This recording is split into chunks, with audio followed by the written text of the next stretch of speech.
Dorothy Day was born on November 8, 1897, in Brooklyn, New York. As a child, she moved from New York to San Francisco to Chicago because her father was a sports writer. In 1914, at the age of 17, she started school at the University of Illinois by paying her way through working jobs such as childcare and other domestic tasks. In college, she joined the Socialist Club and Socialist Party, which essentially promoted consumer control of the economy with limited government control. After 2 years at university, she left to rejoin her family in New York, where she got a position at a socialist newspaper called The Call, then moved to a job with The Masses, which was a different socialist magazine. She was first incarcerated in 1917 after participating in a suffrage demonstration. After her release, she joined the staff of the paper that took over The Masses. She worked as a writer for several other companies in the coming years across the country. In 1926, she had her daughter and had her baptized in 1927. While Dorothy Day grew up Protestant, she converted to Catholicism because she had always wanted her daughter to be baptized in the Catholic Church. In 1932, she met Peter Morin, who was a French peasant and social philosopher. He heavily influenced Dorothy for the rest of her career. During the time she met Morin, she was searching for a way to complete her self-proclaimed Catholic mission. During the Depression, she realized that she wanted to focus on the unemployed and homeless, basically anyone that was having economic or social troubles. After Morin and Day worked for about a year, in May of 1933, they published their first edition of their newspaper, The Catholic Worker.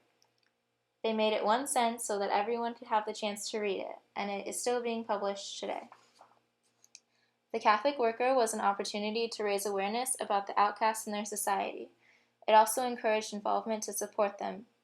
The newspaper, with Dorothy at the head, explained Catholic social thought while providing examples of love in action.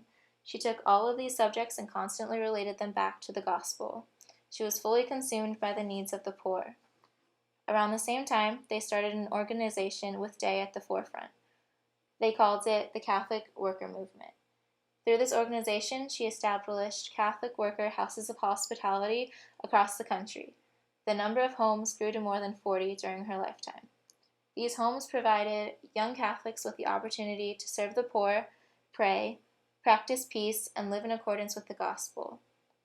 These houses also became refuges for the homeless or unemployed when churches or other centers lacked resources to provide proper care.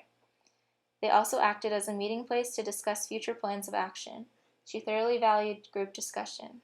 The Catholic Worker Movement ran on volunteers to support the poor and homeless.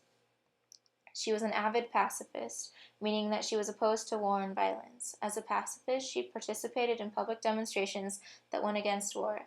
These demonstrations continued through World War II, the Korean War, the Cold War, and the Vietnam War. Because of her pacifist standpoint, she became known as a radical Catholic. The changes she was fighting for conflicted with the moral norms of Catholics in her society. This brought her trouble with not only the government, but the church as well. She was incarcerated over 10 times in over 60 years, but believed that public marches, boycotts, and other forms of protest were the best methods of having her voice heard. As a woman and layperson, it wasn't the norm to have her voice heard. In fact, she had a lot of things going against her. Because of this, she became a role model and authority for those who agreed with her. She became an authority in working against the authority to get what she wanted accomplished.